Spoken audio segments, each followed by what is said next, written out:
Brought to you by Penguin.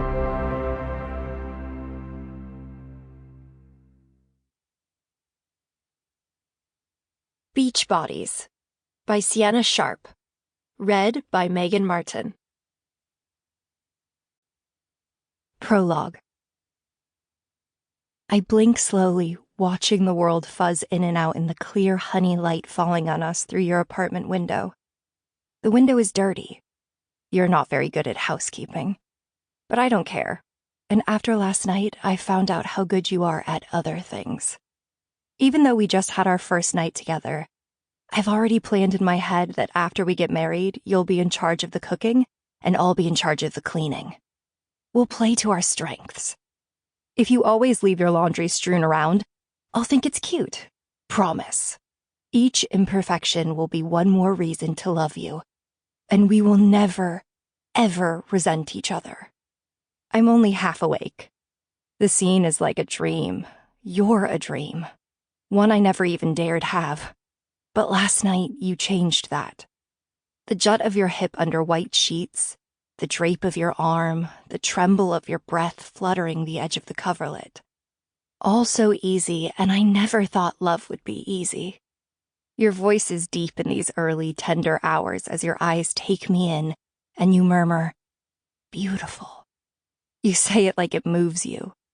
Like there's something sacred about the mathematics that wove my proportions together when I was nothing but a blob of cells. When you speak that single word with all the certainty of an officiant blessing a sacrament, some old, broken place in my heart begins to mend. All my life, beauty has felt like a liability. But at that word from you, and I know it sounds crazy, but I heal. Do you believe that healing can happen in a single moment? I do. I experienced it with you that morning in your Cincinnati apartment above the bakery, with the smell of yeast and sugar in the air around us and the muted grumble of city traffic leaking through the window panes. Want coffee? You murmur. In a minute, I murmur back, because I don't want either of us to move yet. I want to live in this moment forever. Your fingers trail slowly over the line of my jaw, sending shivers like currents of wordless music into my bones.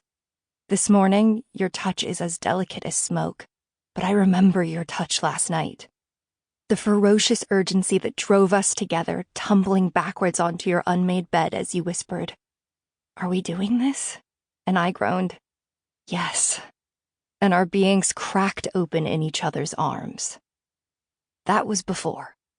But of course, there's another scene after. A darker scene to bookend the light. The sheets now washed in shadows in the hush of a hospital.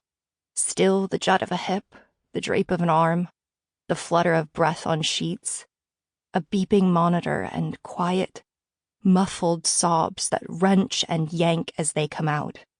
My own. Then, later, me alone in the apartment, with the smell of the bakery in the air and the muted traffic and the sunlight slanting, sitting on the unmade bed alone, not wanting to move.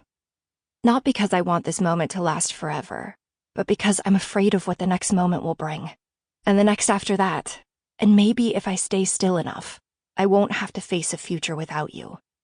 It'll get easier, my friends tell me. Just be patient with yourself. But they never held that kind of love in their hands, or felt its perfection and fragility. They never felt the slick, viscous slide of an entire future slipping away through the cracked shell of a life. In that single moment, I shattered. I've always hated that old children's rhyme. You know the one, Humpty Dumpty? But it's true, isn't it? That there are some breakages that go beyond healing. That sometimes a single fall can break you forever. Chapter 1. A beverage, ma'am? Like a fishhook, the flight attendant's whisper yanks me out of the meditative zone I'd just achieved, back into the chilly, dry atmosphere of the airplane. Tomato juice, please. My nerves are fizzing like live wires, but I force what I believe to be a calm smile and close my book. Crime and Punishment. Ambitious, isn't it? I have yet to read a word. As Mom always said, go big or go home. Sample complete. Ready to continue?